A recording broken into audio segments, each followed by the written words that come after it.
All right, hi everyone. Welcome to today's webinar brought to you by IronFX, where today's session is going to be on the live trading analysis. I just want to make sure audio and video is all clear before we start. Right, and if you have any questions along the way, or if you have any requests for any analysis that you'd like to be seen for the instruments that you're interested in, do not hesitate to drop the request in the chat box as well as in the Q&A window as well. All right, I think we are good to go. All right, okay. So right, okay, before we start, please take note of the risk warning that comes with trading uh, on margin, right? The products on INFX are traded on margin and carry a high level of risk, and it's possible to lose all your capital. And also take note of the disclaimer over here. The information in this webinar should not be considered investment advice or an investment recommendation, but instead is educational material only.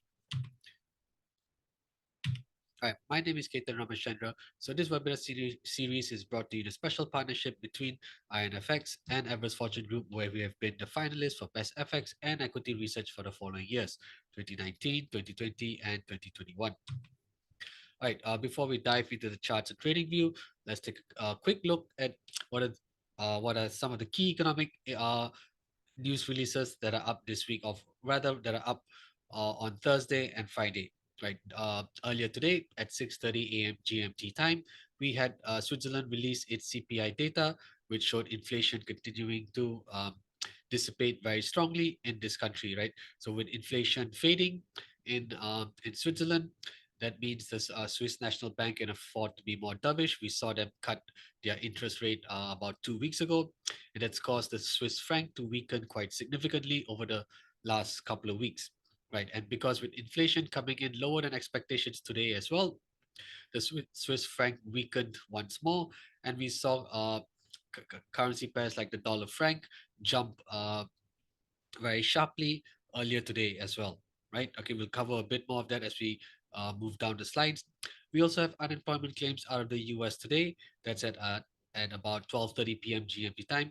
And of course, everyone's going to be looking forward to the highly anticipated non-farm payrolls that will be released tomorrow as well. Right, so these are the uh, key economic events for the rest of the week from Thursday to Friday, right? As I mentioned, we had CPI data or inflation data out of Switzerland earlier today at 6:30 a.m. GMT time. We saw the monthly growth being flat, which was much lower than the forecast. And we also saw the annualized rate come in lower as well. I think the annualized rate dropped to about 1% or 1.1%, if I'm not mistaken, which was once again lower than the previous month's reading as well as the current estimate. All of these factors pointed to, or rather caused the Swiss franc to weaken significantly, which is why we saw the dollar franc jump or soar earlier today. Right. We also have unemployment claims out of the US. We have several Federal Reserve presidents speaking as well later this evening or this afternoon on GMT time. And tomorrow we've got the non-farm payrolls as well as Canada's employment report as well. All right, so looking at Swiss inflation here, right, as I mentioned, on a monthly basis, CPI, headline CPI was flat, which was much lower than uh, the forecast of a rise of 0.3%, and of course, definitely lower than last month's increase of 0.6%. Now, on an annualized basis, inflation slowed to 1%, which was lower than the forecast as well as the previous month's reading. So we can see that inflation in Switzerland is truly well anchored below the Swiss National Bank's target of 2%, which is why they are one of the first central banks to become to turn pretty hawkish. To turn dovish, which is why they cut their key policy rate about 2 weeks ago as well. So moving forward, should inflationary pressures continue to dissipate even more in Switzerland, combined with a dovish central bank, we're likely to see the Swiss francs weaken even more versus its peers as we move ahead in the next couple of months. All right, okay, moving on to unemployment claims. We have unemployment claims being released today at 12:30 p.m. GMT time. Now, what is this data point? This basically tracks the number of Americans who are filing for unemployment benefits on a weekly basis. Take note, this is not a monthly data point, but this is a weekly data point, which of course can be tracked much more regularly. So when we have unemployment claims that are lower than the forecast, This signifies that there's less people filing for unemployment benefits. That means the labor market is robust. However, when you have unemployment claims that are greater than the forecast, that typically signifies more people claiming unemployment benefits, and then that could potentially hint at a softening of the US labor market.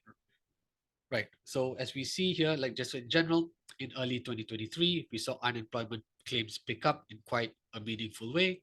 Now, this would suggest a movement like this. This would suggest that the labor market is sort of softening because you have more people filing for unemployment benefits. However, in the second half of 2023, we saw this trend reverse and we saw unemployment claims actually start to trend down much lower. Now, trending or lower unemployment claims for falling unemployment claims usually means that the labor market is more robust. Now, if you look at the recent data, we can see that over the last 3 weeks, not only have unemployment claims sort of stabilized after rising in the first 6 weeks of 2024, they've also come in lower than their respective estimates. So this suggests that the US labor market is still relatively robust because we have less people filing for unemployment benefits and less than expected people filing as well. Right, so this would generally function as a bullish catalyst for the US dollar. Now, this is how we can interpret the data. So take note for this week. For this week, we have an estimate of 230,000 uh,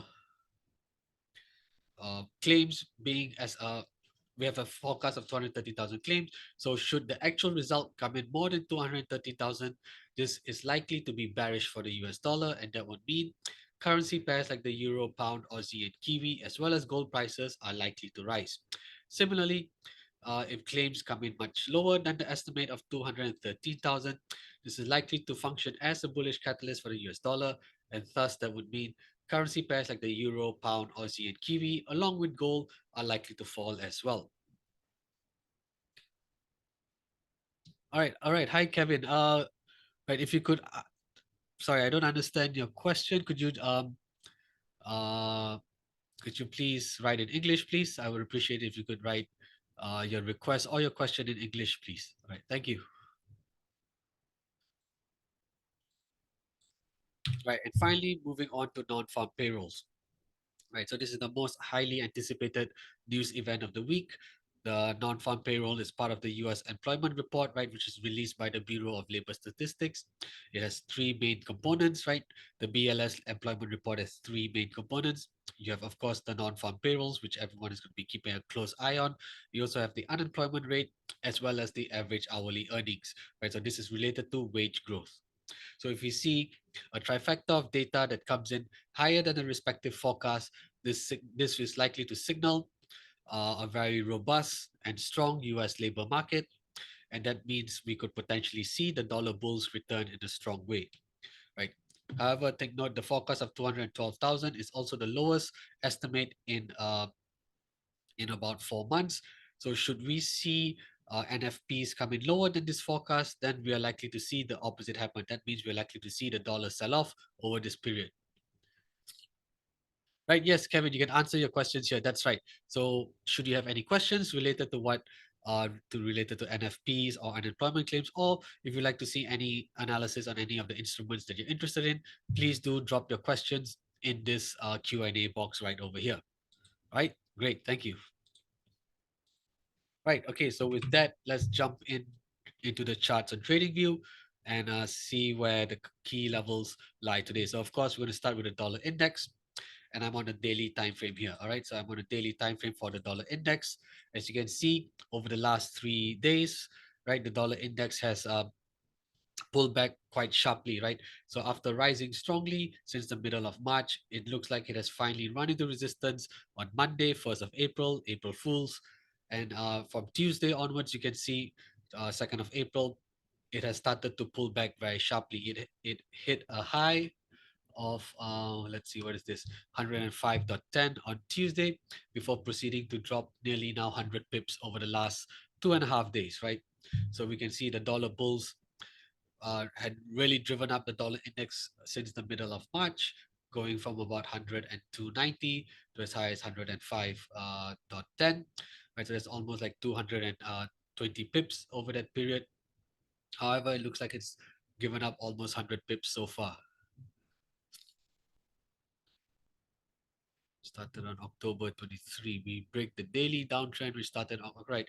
Right, Kevin, let's see what's October. Right, right. I see what you mean. Yes, oh, okay. We break the daily downtrend. We started in October 2023. All right. Okay. Do you mean right? Okay. So where are the current levels, right? Where are the current levels for dollar index? Let's try and look at that. Before that, I do see a pretty decent ascending trend line as well, right? When I look at when we do the analysis on the daily time frame, right, we can see that price has bounced off this ascending trend line several times. Uh, First on 14th of March, then again on 21st of March, and it does look like to be is going to be testing this ascending trend line. So should we see the dollar index break below this ascending trend line tomorrow or next week, and it's quite likely to trigger a much stronger move to the downside. All right. Okay. So for the daily chart, this would be my first resistance would be at 105.10, right? Quite clearly. And the first support on the daily time frame would probably be there's a pretty decent pullback support level here. I'll just like to highlight this as a intermediate support on the daily time frame within the so you can see that intermediate this pullback support level here intersects with the ascending trend line quite well. This could potentially be a pretty strong support level for the dollar index. And also take note, price is also still trading above the green Ichimoku cloud. Typically, when the Ichimoku cloud is green and price is falling towards it, it can offer or help us to identify a potential area of support as well. So this zone here could be a potential strong support zone uh, for the dollar index, right? We have a pullback support level here at 104.11. We also have this ascending trend line. Plus, we have the green or bullish Ichimoku cloud to offer a area of support as well. All right, so we have three factors here that do seem to signal a pretty strong support zone.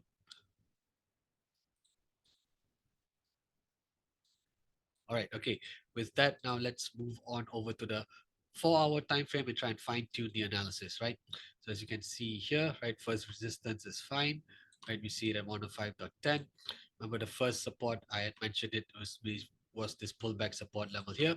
So even on the 4 hour time frame, we can see the intersection between the ascending trend line, the pullback support at 104, yeah, 104 exactly, as well as the green Ichimoku cloud. So this could, as I mentioned, could potentially be a strong support zone for the dollar index. Right. Okay. Now, the next major support zone for the dollar index is likely to be here. Just we can see price making a swing low here on the 20th of March, right? And it's also an area that intersects well with the ascending trend line. So the first major support for the dollar index does look to be at about 103.22, with an intermediate support here at about 104. Right. Can I use, I believe there's a Fibonacci retracement we can use. There's a couple of Fibonacci retracements that we could use here. Right. The first retracement, I'm going to start from here, 20th of March, going up to the high here on the 2nd of April. Right. Let's pull up all the fibs so we can see what's actually going on. Right. So we can see that in terms of support, price has already broken through the 23 and 38.2% Fibonacci retracement levels, and price is testing the 50% as we speak. Right, so the 50% is currently being tested over here, and we can see the 61.8% Fibonacci retracement being below here. All right, I don't see any of the retracement levels align well with the supports we have identified. So I'm just going to keep 50% just to let us know that price is currently testing this retracement level here, and it may eventually be broken as well. Right, there's another Fibonacci retracement that I could draw as well. Right, this is going to be from here, this swing low here on the 8th of March, going up to the high here on the 2nd of April. Once again, let's pull up all the fibs. Right, in this case here, we can see that the 38.2% Fibonacci retracement aligns pretty well with the pullback support here that occurred on 26th of March. So we're going to use that And is there anything else that I can use? Nope, just 38.2%. And I'm going to highlight this as a zone.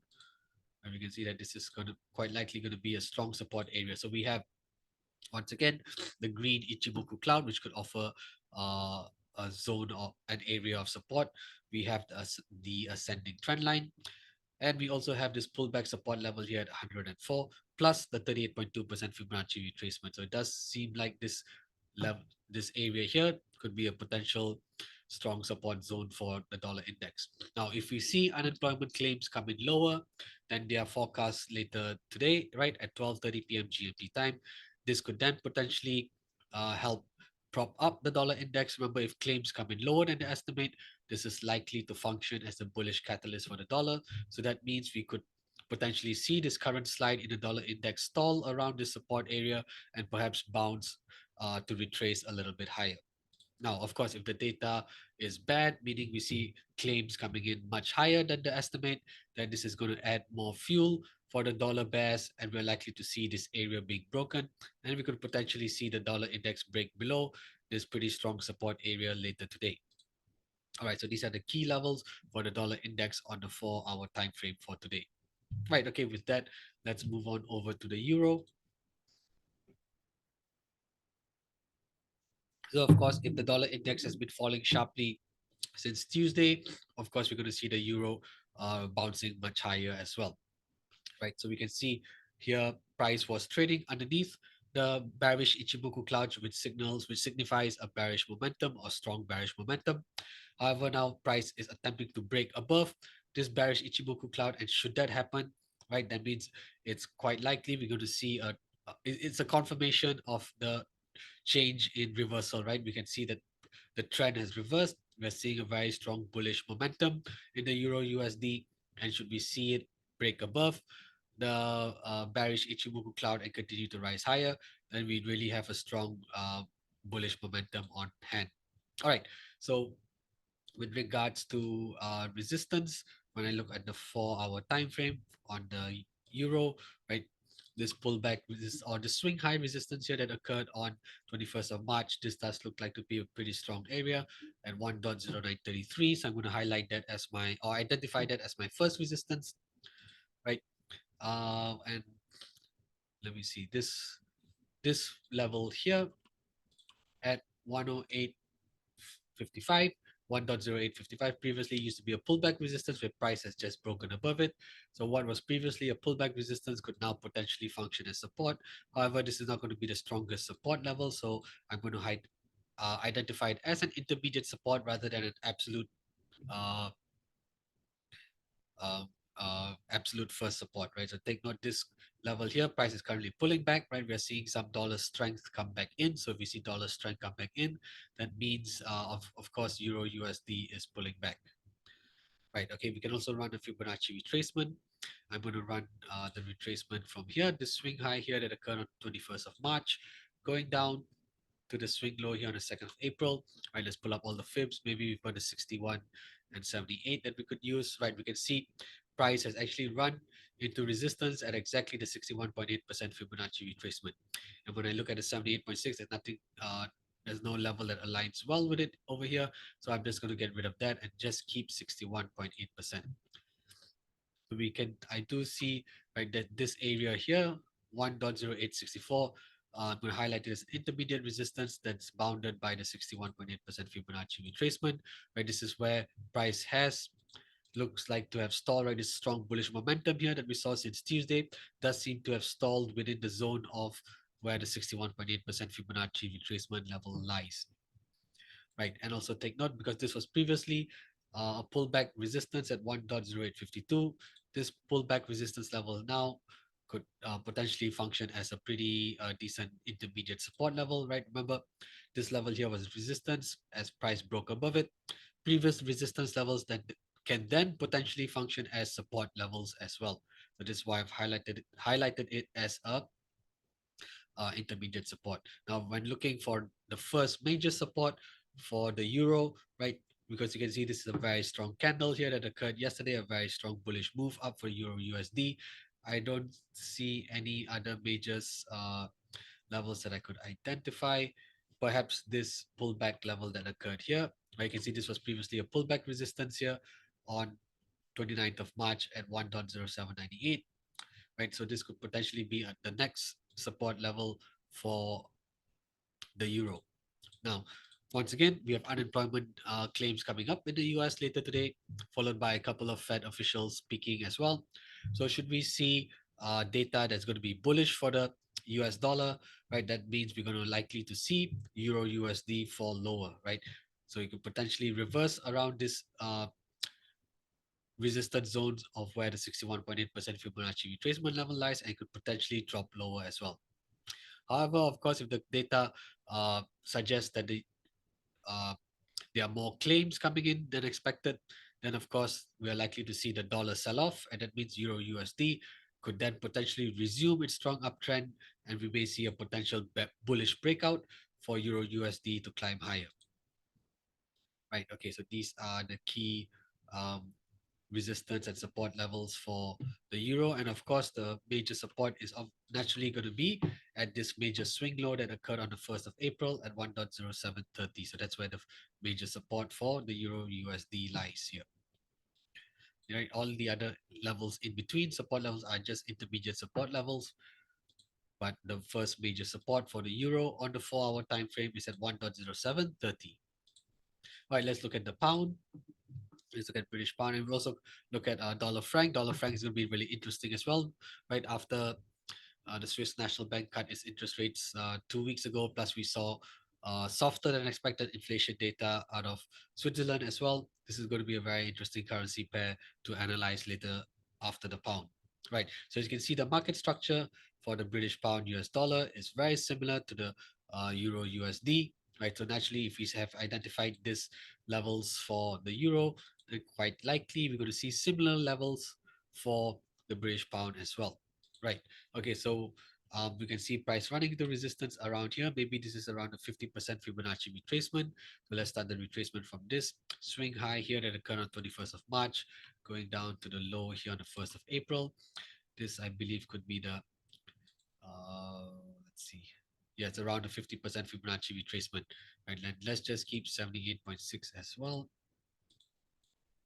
Right, so we can see here, right, that this is a small little pullback resistance that occurred on 22nd of March.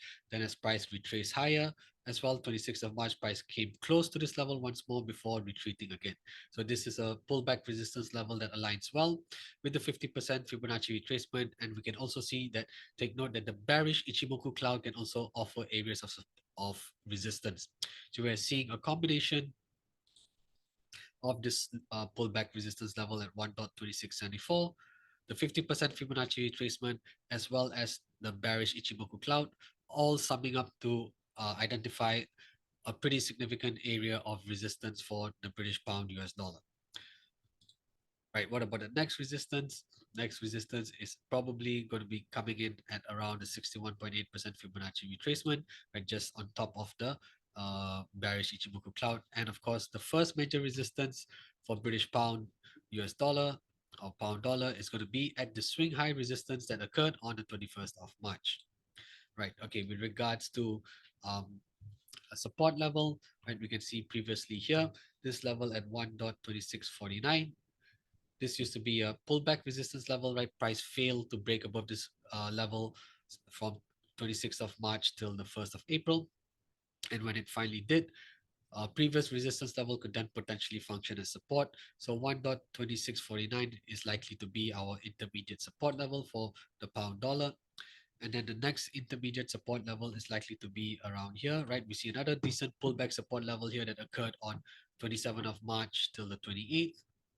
And then of course price broke underneath it and broke above it twice, right? But of course this level could potentially offer a little bit of support as well should we see pound dollar reverse and drop lower.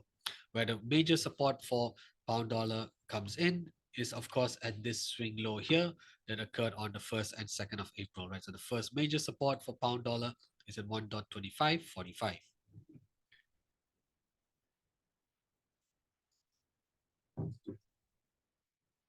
All right, so take note of how the unemployment claims data later today, plus the speeches by the various Federal Reserve presidents could likely impact the direction of British pound as well, right?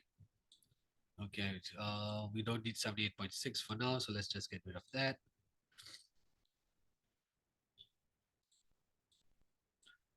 Right. Okay. Now let's move on over to dollar franc. Right. As I mentioned earlier, right, we had dollar franc. I believe it was 21st March. So right, almost 2 weeks ago, the Swiss National Bank cut its key policy rate. Right. So where did it go? S&P.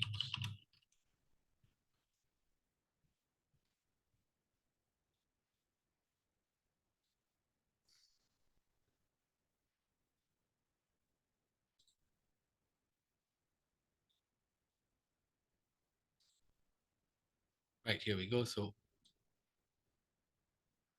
right, we saw the S&P cut its key policy rate from 1.75% down to 1.5%. So they cut the key policy rate by 25 basis points or a quarter of a percentage point, which is this occurred on yes, then where we go. Yeah, 22nd, 21st of March, right, which is exactly this date here, 21st of March, which is why we saw uh, the dollar franc break out of this resistance level here. So this was previously a resistance level that occurred from mid 14th of March all the way till 18th of March, right? We saw dollar franc fail to break above 88.70 a few times. But when the Swiss National Bank cut its key policy rate, of course, that's going to significantly weaken the Swiss franc. And of course, in turn, that's going to have a knock-on effect on the dollar franc and cause it to break above this previous resistance level here. So what was a strong pullback resistance level could now potentially function as a support. So for now, I'm going to identify 88.70 as a potential pullback support for dollar franc. Immediate resistance is here. We can see price uh, making this pullback resistance here at the end of October 2023, right? As dollar franc pulled back quite sharply in October, it found support here in the third week of October before reversing to retrace higher. But then it once again ran into resistance here. So 91.06 is where the first major resistance for dollar franc comes in. And of course, the next major resistance is going to be this swing high here. We can see price making a double top on the 27th of September as well as 4th October 2023, right? This is a double top here, and we can see price making a nice swing high here. So naturally, 92.12 is going to be our second major resistance level for dollar franc. Now, as I mentioned, we also saw today um, softer inflation data out of Switzerland, which means that the Swiss National Bank can afford to be dovish and may even continue to cut interest rates at its next policy meeting, which is coming up in June. Right, so in a couple of months, the Swiss National Bank is could cut rates once more, especially if we see inflation data over the next couple of months continue to slide lower. Right. Okay. I can also run a Fibonacci retracement. Right. Okay. Let's run the first retracement from this swing high here on the 3rd of October 2023 down to the swing low here on the 28th of December. It says 78.6% that I could use. We can see 50 and 61 price has already crossed these two retracement levels now, and we just saw price break above the 78.6 as well. So we don't so since price has crossed above all these retracement levels, they are no longer valid. So let's not use this retracement anymore. Let's see if there's a retracement that we could use on this uptrend. So let's start the retracement from this swing low here on the 28th of December, going up to yesterday's high of 1995. Let's pull up all the fibs. Right, do we see any levels line up? Potentially not. Okay, maybe there is a pretty decent intermediate support level here at 23.6%. Right, we can see previously on in the third week of October, price making a very nice swing low bounce here. Right, so price found strong support at 89.08, which was also just above the bullish Ichimoku cloud. Remember, as I mentioned, the bullish Ichimoku cloud which is in green in color, can help us identify potential areas of support as well, which is what it did here back in November before it bounced higher, which is also a level now that aligns well with the 23.6% Fibonacci retracement. So perhaps should we see dollar franc reverse and drop lower, this is one area where we could potentially see price find a little bit of support. Where I also see another pretty decent support level here. Intermediate support level is at 90.16, right? We can see price pulling back here on 28th of March for a couple of days before bouncing to go higher. All right. Okay. So because of that, I don't see any of the other retracement levels line up well with the first support here. So let's just keep 23.6%. All right. Okay. Now let's move on over into the 4 hour time frame. So as you can see here, the data was. Let's go on onto the 30-minute time frame, so it's easier to see what has happened, right? So we had the data released at 6:30 a.m. GMT time today. So this morning you could see dollar franc was roughly trading about 90.30 before it finally soared, right? Basically, this is a huge spike up going from about 90.30 to as high as 90.74, jumping about 45 pips in the process. It has pulled back a little bit, but it could continue to rise higher as well, right? As US markets come online, we may see dollar franc continue to rise higher, and especially if the unemployment claims in the US are favorable, meaning that it comes in lower than the estimate, which is likely to function as another bullish catalyst for the dollar, and that could in turn mean dollar franc could drive higher as well. All right. So in terms of the 4 hour chart, right, I can see I would identify this level here as an intermediate resistance, right? This is an intermediate resistance level at 90.68. So we may get, so should price break above this level once again, we may get some sort of confirmation for potential bullish breakout. And should that happen here, we are likely to see price rise higher, at least towards this resistance level here at 1992, right? We can see price has failed to break above this level since midweek, since yesterday, 3rd of April, right? So this does look like to be a pretty strong resistance area here. So should we see a potential bullish breakout occur later today, then you can target this area here between 1990 and 1995 as a potential take profit for any long dollar franc positions that you may have, right? Now, in terms of support, this also is a pretty decent pullback support level that's occurred here since Wednesday, yesterday, right? We can see price came crashing down strongly during the this would be the US session on Wednesday, right? Yeah, this would be during the US session.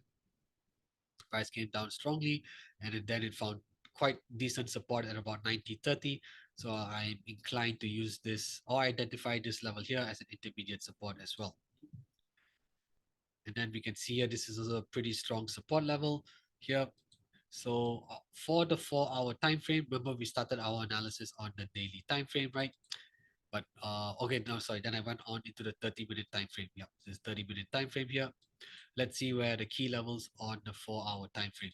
All right, so here it is on the 4 hour. Remember, the green bullish Ichimoku cloud, which is green in color, can help us identify areas of support as well. And when we look at it on a 4 hour time frame, we can see once again that it has clearly found support just above this level here, just on top of the cloud before softer inflation data out of Switzerland helped to drive US dollar franc much higher. Right. Okay. So for on the 4 hour time frame, because this is a pretty decent pullback support level here at 90s 08. So I'd like to highlight this as the first major support. And when I'm trying to fine tune the analysis, perhaps I can use this level here. Or then the next support for the 4 hour time frame, I would probably highlight this little this pullback level here. You can see price making a pretty decent, almost like an overlap level here as well, right? You can see price running into resistance at 89.70 on 21st of March. Then as price broke above it, it pulled back to find decent support here before bouncing higher. So at least on the 4 hour time frame, I think 89.70 could be the next uh, decent support area for dollar franc. Right. Okay. No changes to the intermediate support and intermediate resistance here. This intermediate resistance at 90.63 was identified on the 30-minute time frame, but let's just keep it on here for reference because this may be uh, a level that we can use to identify a potential bullish breakout, right? Confirmation of a potential bullish breakout, and then we can target the area of where the first resistance is as a potential uh, take profit zone. All right, so these are the key levels for dollar franc. All right, with that, let's move on over to the commodities. Let's cover gold and then oil as well. Right, gold is trading at all-time highs, right? Very close to all-time highs here. It just made a new all-time high today, which was at 2,304. So naturally, that's going to be our first resistance, right? Okay. And also, guys, if you have any requests that you would like to see, please do drop them in the chat window or the Q&A window early, right? Do not wait till the end of today's webinar to drop your request in. I would like to go through the analysis with you. Um, and I don't wish to rush through any request that you may have, right? Don't Do not wait till the end to drop your request. Just send them in early so that we have actually time to go through it together. All right, okay, so of course, looking at the daily chart on gold, right? Clearly, price is trading at an all-time high, right? So the first resistance is going to be this two at $2,304 per ounce, where we could see a potential support area. I see a pretty decent support area here, right? We can see this spike over here on 21st of March, price running the resistance at 2,222, and then as price broke above it, we see price pulling back a little here on the 1st of April before bouncing higher. So there's a pretty decent overlap level here, which I think for now I'll identify it as an intermediate support. And for the first major support for uh, gold, I'll probably highlight it here. We see a pretty decent overlap level here as well.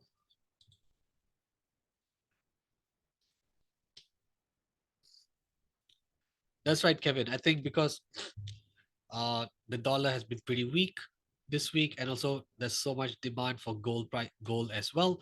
I think, as you have mentioned, looking for a pullback today may give us a better opportunity to go long on this commodity. So let's as we go through the analysis and we drop down into a lower time frame on the 4 hour and perhaps even the 1 hour time frame, let's try and identify any potential pullback areas that could be a good entry for any long gold positions, right? Definitely nobody wants to be buying gold prices at the all-time highs. Let's wait for a pullback, and that could probably give us a much better entry should we decide to go long on gold. All right, so take note. For now, I'm on the daily time frame, right? So I think I can run a Fibonacci retracement from here, 14th of April, up to this high here on the 5th of April. Let's pull up all the fibs, right? Once again, we can see that this area here, where the 23.6% Fibonacci retracement level lies, is a pretty decent overlap support level here. And we also see that the 50% Fibonacci retracement aligns well with our first support, which is this sort of like this overlap level here at 2,134. So let's keep 23.6% and 50% retracements on our charts. Right. Okay. So these are the key levels for gold on the daily time frame. Now let's zoom down over into the 4 hour time frame.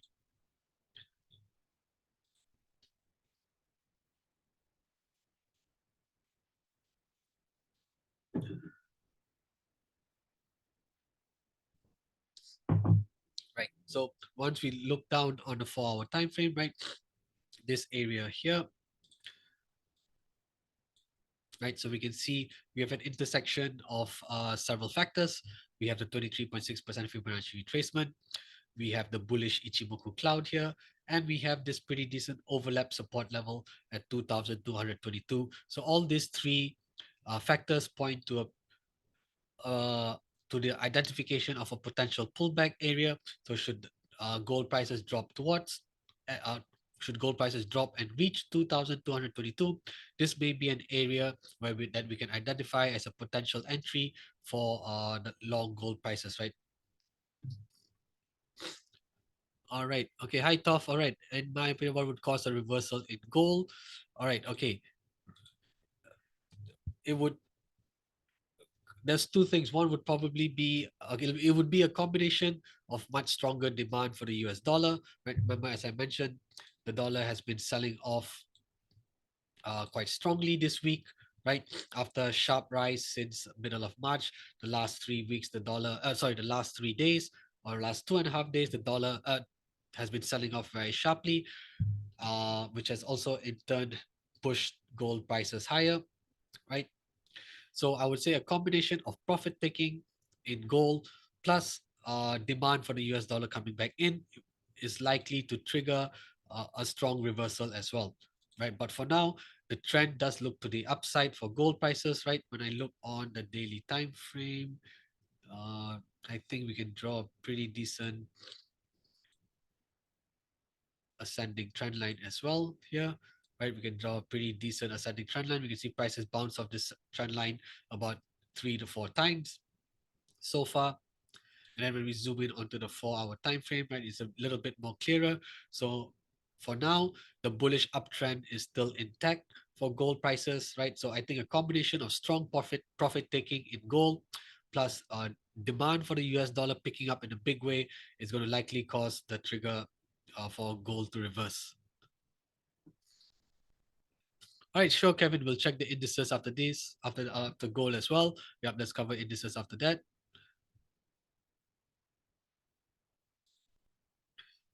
All right, hi, Dennis. Can you tell us about how we can compute the position of a trade and all possible need to compute the trade? Okay. Okay. Dennis, could you maybe just clarify a little bit more on what you mean by computing the position of the trade? I don't fully understand your question, so if you could just elaborate a little bit more and help me understand, and I'll try and answer your question as well. All right. So after I cover gold, we'll look at the indices.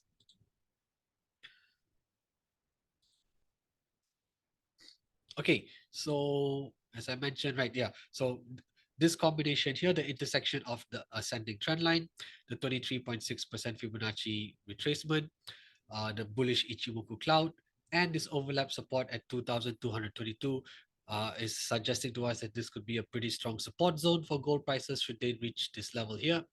So this would then be a pretty decent area to go long on gold once again. Remember, if as long as this trend line, this bullish trend line remains intact, that means the bullish uptrend is still valid.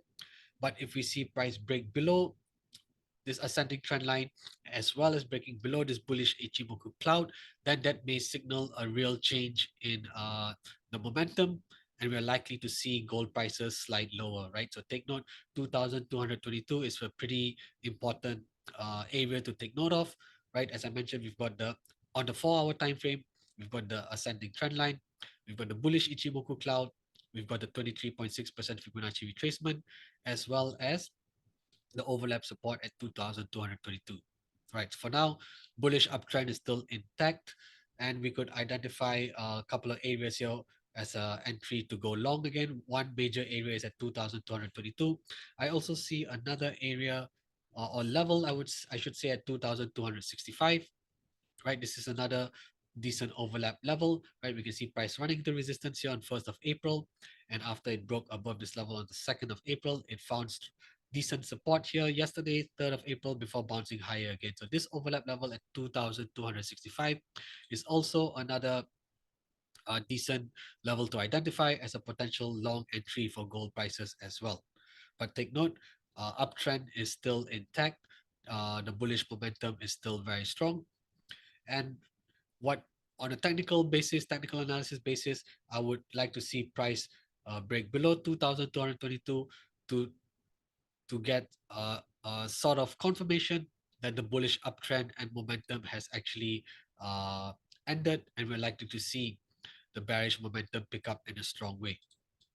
All right, so these are the key levels for gold on the 4 hour time frame. Right, we had a request for the indices, so let's move on over to that.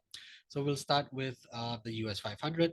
So let's for indices, I prefer to do start the analysis on a weekly time frame. That gives us a good sense of how this index has traded. So take note, US 500 is the instrument that tracks the S&P 500 futures contract. So that is why it's still trading now, right? It doesn't have to. We don't have to wait for the U.S. Open to track it. This instrument tracks the futures contract and not the index itself. Yeah, right. So as you can see here, since 16th of October 2023, U.S. equity markets have rebounded in a very strong way, right? Going from about 4,100 all the way high to as high as 5,200, right? So it's gained nearly about 25% over this period as well, right? That's a huge gain in such a short period of time. And previously, we could see that this level here was the previous all-time high for the US 500 at 4,811, which is also an area where price ran into a little bit of resistance at the end of December before finally breaking higher. So the first major support for the US 500 is at 4,811, right? So this is a very significant support level here, right? In terms of resistance, of course, it's simply going to be the all-time high, which is at 5,276, right? So that's the all-time high. And since the today's candle, well, not today's candle, this week's candle is pulling back, I think we can also potentially draw a Fibonacci retracement as well. So let's start this retracement from here, 23rd of October, going up to the high of this week. Let's see if any of the retracement levels align well. Right, we can see the 38.2% retracement aligned very well with our pullback support level here at 4,811. And the next majors, and we also see the 50% aligned quite well with the small pullback here that occurred on 1st of January. And we also see the 61.8% Fibonacci retracement aligned with this pullback support level here on the 31st of July. Right, so this is well, these levels are of course a little far from where price is currently trading, but it's something to take note of should we see a strong correction in the US 500. But for now, they're just simply too far from where price is currently trading. So let's just keep 38 and 23.6% on, and we'll get rid of the rest.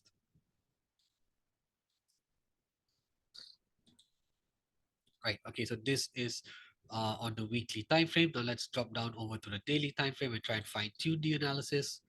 Right, so daily time frame. Right. So when I look across this level here, there's another pretty decent overlap support that I see as well at 5,048.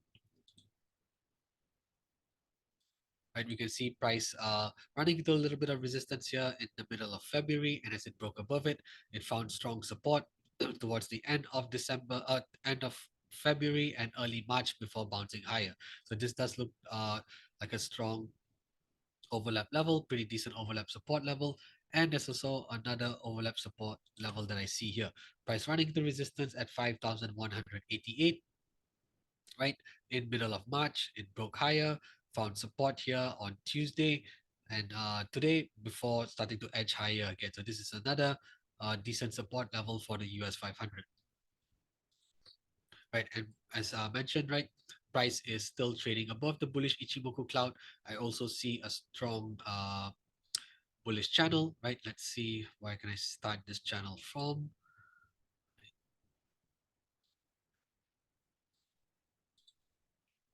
Right, we can see that this is a pretty decent bullish channel for the US 500, and it's sort of, I guess, if I look at it right, if I look at it from 18th of Jan onwards, we can sort of argue that this trend line here. Okay, let me get rid of the channel first. Right, when I if I use this trend line here, you can see prices bounced off this trend line on 18th of, or starting from 18th of January, bounced off this trend line a couple of times, right? Middle of February, third week of Feb, 6th of March, 18th of March, and we can sort of argue here that this trend line has been broken, right? But then we do see uh, the bullish momentum still sort of being intact as well, right? Although this trend line here uh, has been broken yesterday, but however, we don't see prices pulling back strongly. We actually see them consolidating above this overlap support level at 5,188, which tells me that the bullish uptrend is still intact. So that means I'm going to keep my bullish channel as we saw earlier, right? I'm going to keep my bullish channel here because price is still trading above this overlap support at 5,188, which tells me that we still have pretty decent chance that US 500 is going to rise higher. All right, so these are the key levels here. Okay, I'm not going to keep 23.6% because it does not line up with any major support areas. So, but 38 does. So let's just keep 38. But I'm going to get rid of 23 and just keep 38.2%. Right. So these are the key levels for the US 500 on um, the daily time frame. All right, okay. Let's just cover DAX as well. So Germany 40 is an instrument that tracks the DAX futures. So similarly, when we look at DAX on the daily time frame, quite clearly this is the all-time high for the DAX, which is at 18,568. So that's going to be our first resistance for the DAX, right? If we zoom out, you can quite clearly see there's a huge chunk of white space. So of course, and even when we go into the weekly time frame, right, going back as far as well, okay, the data set here goes back as far as October 2014. Quite clearly, we can see price. This index is trading at the all-time high. Okay, and then when I look at it here, this is a pretty decent pullback support level that occurred on Tuesday at 80,305. So this level here, I would identify it as my first support. And I just highlight it as a zone because you can see the wicks, the bottom of the wicks extending slightly below. And the next major support would probably be here. This is a pretty decent overlap level at 17,863. And we can see price running the resistance for a couple of days here at the beginning of March. And then once it broke above this level, it found support for over a period of 4 days before finally going higher.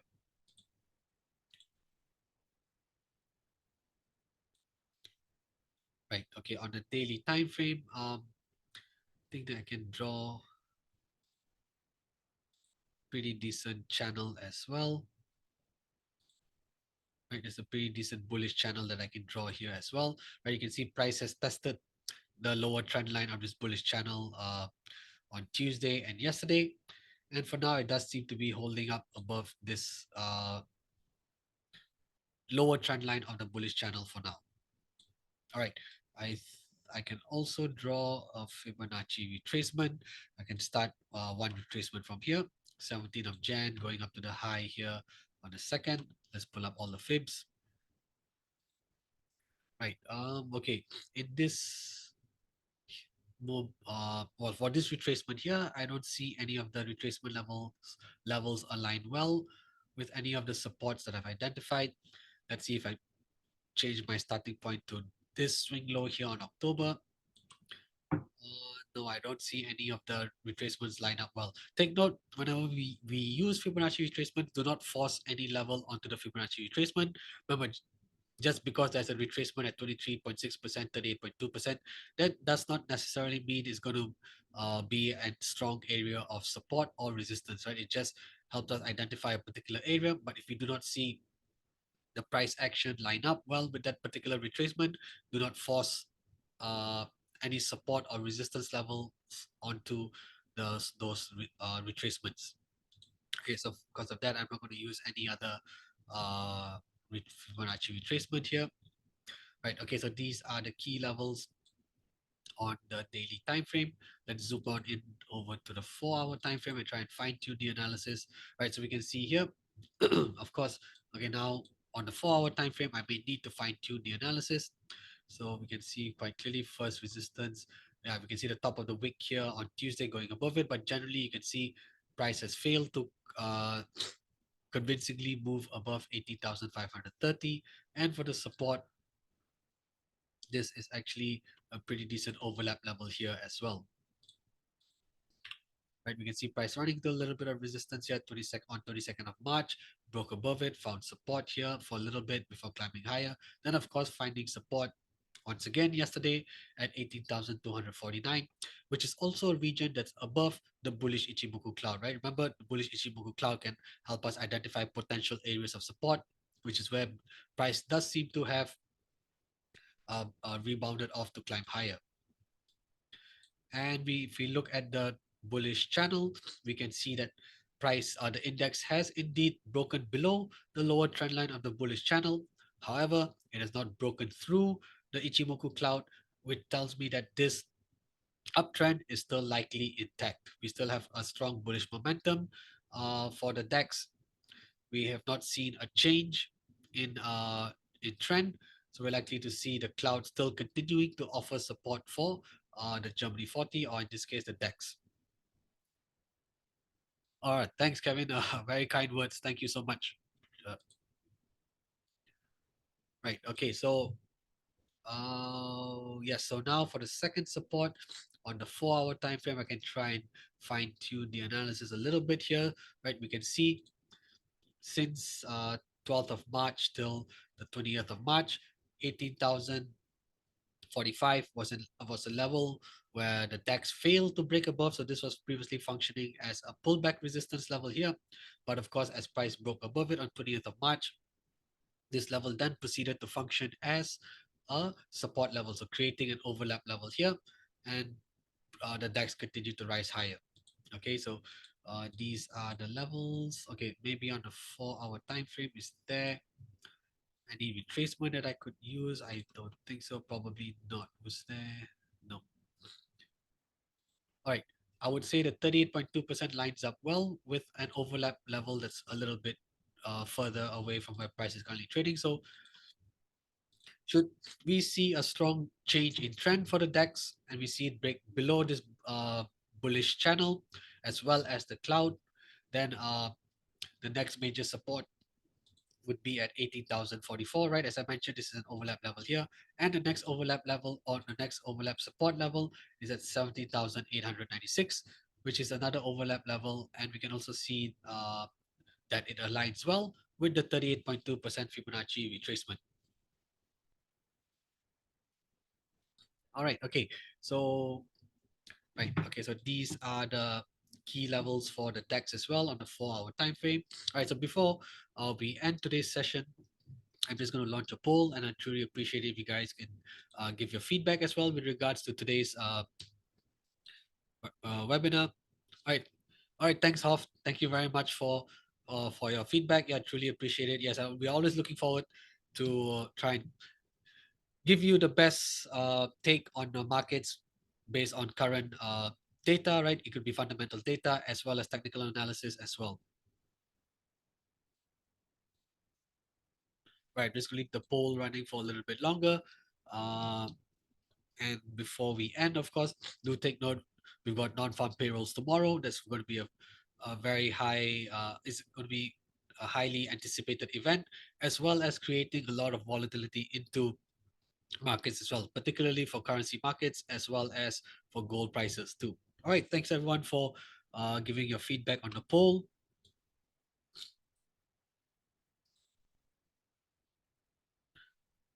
All right, okay, so just before we end, right, so we just quickly recap uh, the key events that are coming up, right? We have unemployment claims up later today at 12:30 p.m. GMT time. We've got a couple of Fed officials speaking as well later today. Then, of course, we've got the all important non-farm payrolls that is going to be released tomorrow on Friday at 12:30 p.m. GMT time. So, right, so these are unemployment claims here. So you can see here over the last 3 weeks, claims have come in lower than their forecast. And when this happens, this typically functions as a bullish catalyst for the dollar. So should we see that happen again?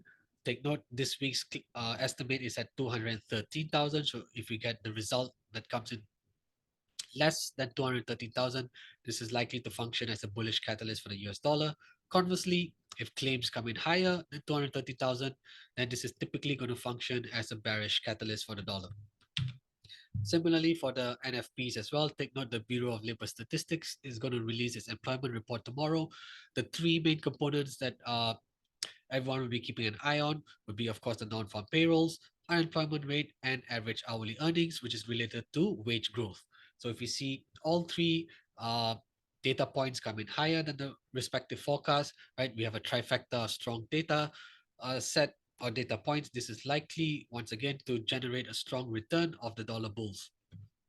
All right. Okay, so that's all we have for today. Right. Once again, thanks everyone for tuning in, and do look out for all upcoming webinars by IronFX. Right. Thank you very much and have a great trading week. Catch you all at the next session. Right. Thanks everyone.